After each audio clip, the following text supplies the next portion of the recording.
It's time for The Verdict.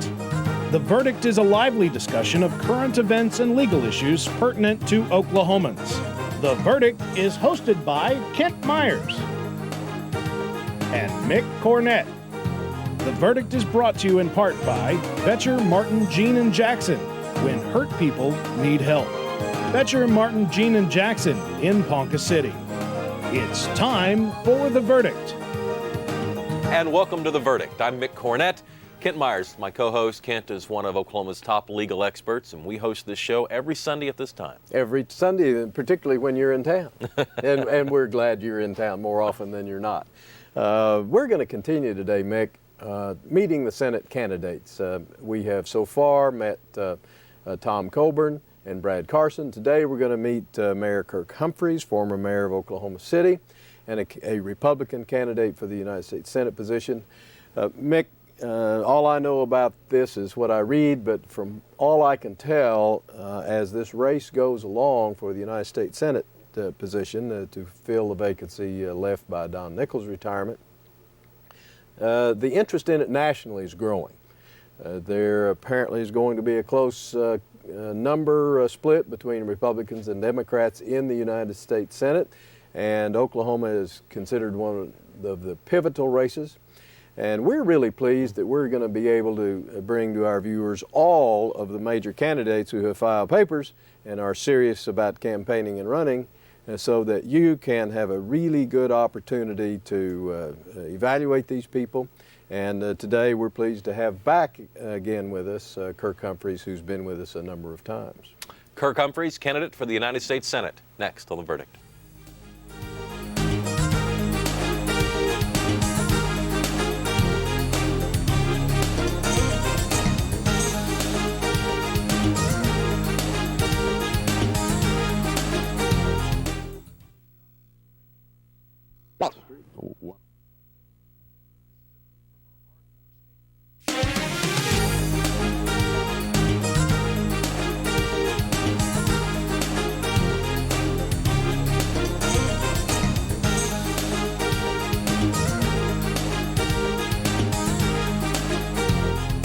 Welcome back to The Verdict. Mick Cornett with Kent Myers is going to introduce our guest. We are so pleased today to welcome back for his fifth appearance on The Verdict, the Honorable Kirk Humphreys, former mayor of the city of Oklahoma City and a Republican, a candidate for the United States Senate here in Oklahoma. Kirk is an Oklahoma City native. I'm very proud to say that he is a graduate of Northwest Classen High School, as am I, and we're both proud of our public school roots here in Oklahoma City. He's also a University of Oklahoma graduate and was a university scholar there. He has been a successful businessman in Oklahoma City for many years. He is the former school board president, and for 5.5 years was mayor of the city of Oklahoma City. He's married with 2 children and several grandchildren. Three children, 3 grandchildren. 3 and 3. One wife. I dropped one. Well, that's a good combination. It's a good number. And we're really pleased to have you back. Thanks, Kent. Great to be with you. Mick, I haven't gotten a chance to say publicly, at least not in your presence, how proud I am of the victory that you scored in the mayor's race. I'll tell you what, I don't know if they'll write books about it, but a lot of folks are looking at it. And just really proud of the way you've taken hold and got the best job in town. Well, I agree there. Yeah. The city's doing well. Yeah, and, doing very well. Oklahoma City people love their mayor. Well, thanks to people like you who... Well, it's an honor to serve, and Mick understands that, and he gets to follow people like me and Ron Norick and Andy Coates and Patience Ladding and others, Jim Norick.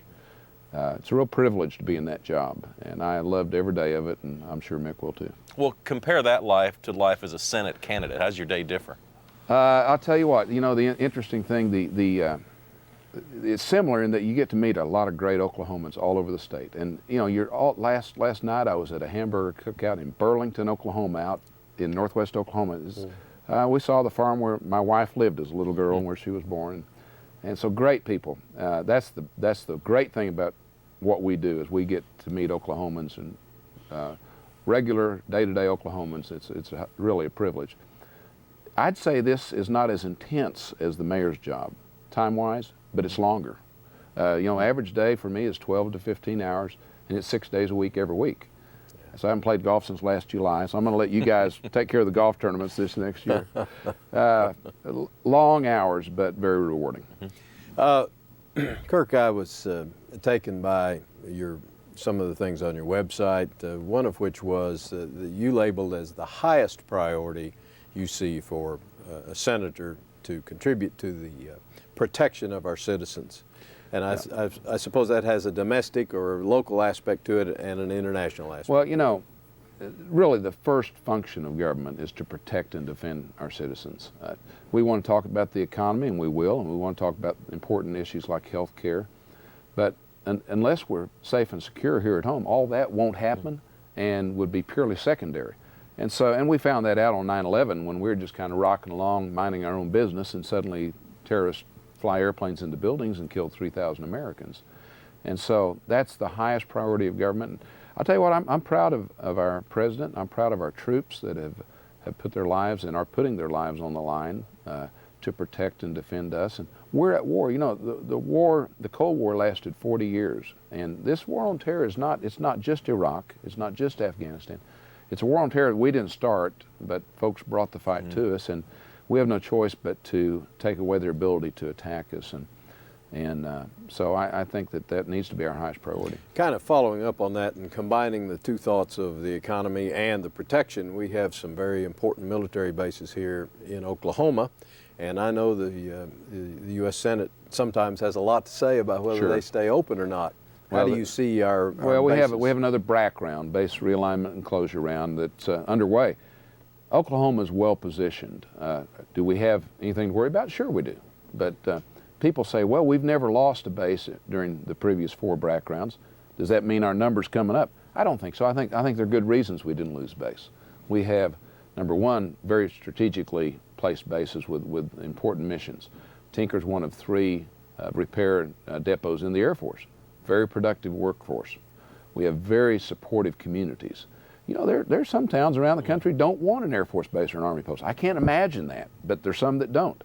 But, you know, at Fort Sill and here in Oklahoma City with Tinker, at Vance at Enid, Altus Air Force Base, and then the ammunitions depot at McAllister, we have very supportive communities, very productive workforces. We have good support from our congressional delegation. Senator Inhofe's number 2 ranking on the Senate Armed Services Committee. Tom Cole's on the House Armed Services Committee. So we have good support in Congress. I think we're going to come through that in good shape. But I'll tell you what, we need to be on our toes because there certainly is something at risk there. Well, I suppose to some extent the BRAC closing is tied to what is the need for the military. There seems to be a higher need for military today than there was 4 years ago. Well, you know, under the Clinton administration, they cut our troop strength by 1/3. And so we all know reservists and guardsmen who are now being called up and being kept there for a year on active duty, and they weren't meant to serve in that way. They were meant to serve in times of emergency and extraordinary need. But we're going to be in a long, protracted military situation. I think we clearly need to rebuild some of that troop strength that was cut off, and I think we need to refocus our military for this new type of war that we're fighting that's different than the Cold War was. I know as a candidate, one of the most difficult things for me to do was always to talk about myself and what I had to offer. But the Senate's made up of 100 men and women. They all have something to offer. What does Kirk Humphreys have to offer that body?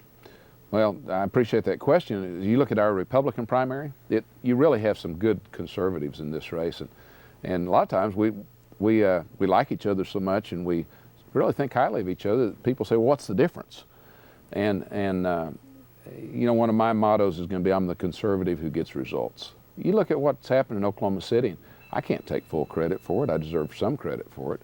But I'll tell you what, things have been ginning here. And the last 5 or 6 years, we've added over 50,000 jobs when the state has lost jobs, and fine cities like Tulsa have lost 25,000 jobs. We've added jobs in Oklahoma City. We've finished our MAPS projects right. And Mick, you know, one of the great heritages that you inherited as mayor of Oklahoma City is the credibility that city government has on delivering what we promise. And we've done that with MAPS. We're doing it with MAPS for kids. And, you know, we've made a difference. We've invested the public's money wisely. And that's what I want to take to the Senate. I want to take to the Senate the ability to work with people and the ability to get results. People around the state admire what's happened in Oklahoma City. Now, my message is, you like that? Let's do it for all of Oklahoma. We'll take a break and be right back. We're visiting with Kirk Humphreys, candidate for the United States Senate.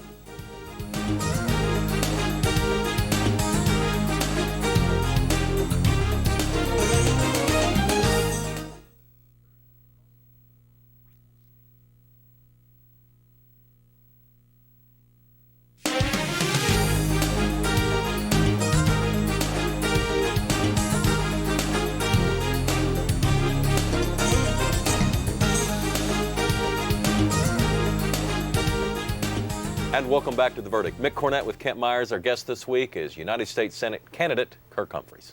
Kirk, there isn't a day goes by, I don't think, that the lead story on the news or the headline on the front page is about the war in Iraq. Yeah. Some just really horrific things happening. Well, war is horrific. It is by definition. It's I not think. antiseptic. You know, the idea that not this administration, but other administrations say, oh, we're going to do that and not put any American troops at risk. You know, you can't win a war from 35,000 feet with bombers. Yeah. And it's a terrible thing that we have Americans losing their lives, and some people are questioning whether or not we ought to be there. I think, number one, I think we were right to go there. If you want to say, does it work? Look at Muammar Gaddafi after he saw what happened in Iraq. He said, here's my weapons of mass destruction. I'm going to be a good guy. And so it changes people's behavior, and that's what we want. We're certainly not the world's policemen, but this war on terror, I think Bush was right when he said, if you harbor or give aid or finance or train terrorists, we're going to treat you like we treated terrorists. And clearly Saddam Hussein did that, and clearly he had weapons of mass destruction. He ran the inspectors out, and now we can't find those weapons. No evidence that he did away with them. I think he shipped them over to Syria. But I think the world's a safer place with him being out of power. And we've seen things in recent weeks with handling of prisoners, and then just awful things we've seen where they've treated American civilians and killed them brutally. I think we need to stay the course. I think things are better over there than we think they are. I've talked to soldiers, I've talked to people that have been there, and they say, you know what? You can go out at night now. It used to be we couldn't go out at night in Baghdad except on a patrol. Streets are open, schools are open, hospitals are open, businesses are opening back, and so things are getting better, but we're far from being finished there. As mayor of Oklahoma City, you were successful in helping to create jobs. How would you do it as a United States Senator for Oklahoma? Well, first thing I'd do is I'd make the Bush tax cuts permanent. We've seen 2 great months in recent months of job creation, over 500,000 jobs created total in the last couple of months. We learned in Oklahoma City, you create jobs, government doesn't create jobs, business create jobs, entrepreneurs create jobs, people that are willing to take risks create jobs, people that grow businesses create jobs. And so what we did in Oklahoma City, we created an environment where people wanted to be, where families wanted to live. That's why we did MAPS for kids. The reason we did MAPS is to give the quality of life that we wanted for ourselves and other companies would want for their employees. So government creates the environment. So a lot of times government's the hindrance through their tax policy and their regulatory policy. The Bush tax cuts are the right thing to have done. And then we need to do some things like do away with the death tax, inheritance tax. We need to do away with the marriage penalty. Right now those are temporary. We need to make those permanent. And then the other thing is our trade policy in America. We need to take down barriers to trade. We need open competition. Americans can compete if we'll. Biggest problem is those foreign countries that put up barriers to our product. I talked to a wheat farmer last night. 55% of the wheat that we raise in Oklahoma is exported out of the country. So we sure want to take down barriers. Is that a good thing or a bad thing that it's exported? It's a good thing. That imports foreign dollars into Oklahoma. That's a good thing. Depending on who you talk to, there's a lot of discussion about tort reform or lawsuit reform. Well, without getting into the nuances, I'm for lawsuit reform. I think they're basically the same idea. We see that happening, or at least attempts at it, in the Oklahoma legislature, and we've done a couple of shows about it already. As a senator, what do you think is the federal government's role in lawsuit reform, if any? Well, I think we need lawsuit reform in certain areas. The most needful area is in health care. We have doctors, medical malpractice reform is really needed. It's stuck in the Senate right now. They can't get it out of the United States Senate. We got doctors that they're giving up the practice of surgery or of obstetrics, and it's going to affect the public's access to quality, affordable health care. Some people say it's not affordable right now. We'll just wait a while and see what happens. So now, does that mean that people who are injured won't have a way to address their grievances? No, not at all. But we can make some common sense reforms nationally and in the state that will help things and still give people the way to get their grievances addressed. Somewhat related topic, we see Oklahoma, we have like 600,000 uninsured Oklahomans. We have really a health care insurance crisis, separate and apart from the lawsuit reform. Is there anything that can be done to Well, there really is. Yeah. to cure that? Yeah, one of the great things we could do, and there's a bill in the Senate to do it right now. It's called Association Health Plans, and it would allow people with some commonality, like electrical contractors or plumbers or whoever, any group, to join together across state lines, nationally, have their trade associations provide health care plans. A lot of small businesses, Oklahoma's a small business state, a lot of small businesses can't afford to buy the health care for their employees. This would allow them as a trade association to pool together and get better prices. We think that'd take care of 20% of the uninsured in the country. In campaigning across the state, you're probably the perfect person to ask this question. What are people out there looking for? What are the needs of people across the state of Oklahoma? Well, the number one concern really is not the war. It's probably number two. Number one is jobs and the economy. Not so much here in Oklahoma City. We feel like we're doing pretty well. The state's kind of spotty on the economy, and we've lost some major employers in the state. And so that's number one, and anything that government can do to energize investment and private sector activity is number one, what they want. Kirk, your name recognition, of course, in the central Oklahoma was second to none. Now you're going out into the Panhandle in southeastern Oklahoma and all. How are you finding your reception?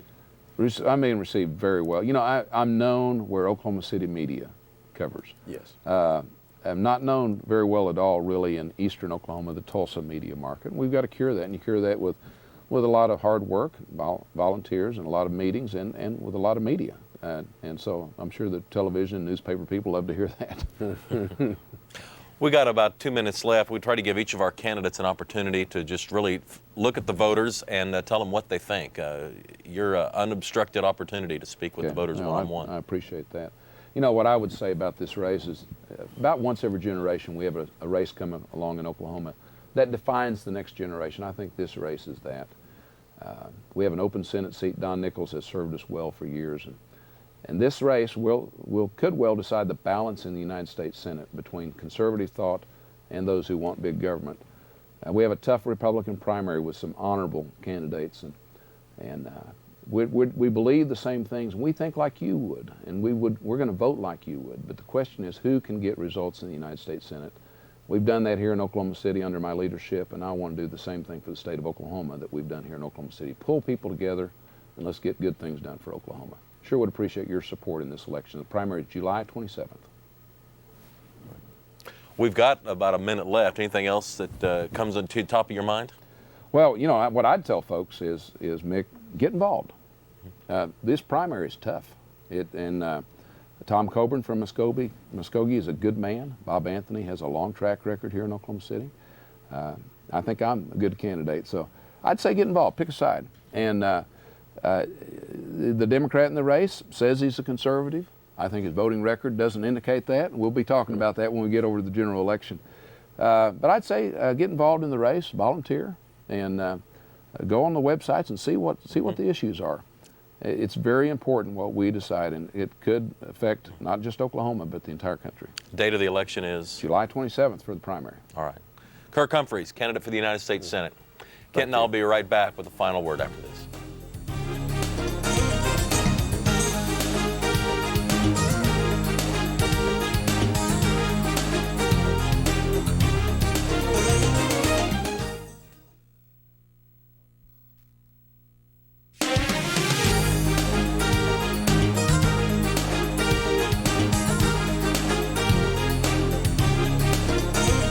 His website. Welcome back to The Verdict. Mick Cornett with Kent Myers, who probably didn't know his microphone was open. Well, I do that a lot. It doesn't change much what I say, it seems That was like. a good interview with Kirk Humphreys. It really is. He has been a supporter of our show by just showing up, suiting up and showing up and coming here and talking to our viewers a number of different times. Mick, you may remember when we thought we had really done something big on The Verdict. We had completed the first 3 months of our run, and we had kind of a second season hour-long show with a number of guests. Kirk came to that along with Governor Keating and others. And he's just very engaging, intense fellow, but thoughtful. And he will make a formidable candidate to the other Republicans in the primary race, and certainly to presumably Brad Carson in the general election. Has some great ideas about what can be done. One thing that he is focusing on in his campaign that I didn't know until today, and that is results. A lot of people can have a lot of ideas, but what candidates have gone out and really accomplished something, and he certainly has for most of our viewing area in the Oklahoma City area. And Kirk Humphreys is a very impressive person. I think he will be a fine U.S. Senator if he is chosen, as will other people that we have had and will have on the show after this one. We put Kirk Humphreys' website up during the last segment. We can put that up again, HumphreysForSenate.com. We try to give viewers every opportunity to learn more about our guests, and we do that for political candidates as well. Next week or in future weeks, you'll also be seeing other candidates for the United States Senate race, and as well as other topical guests down the line. For Kent Myers, I'm Mick Cornett. We'll see you next time on The Verdict.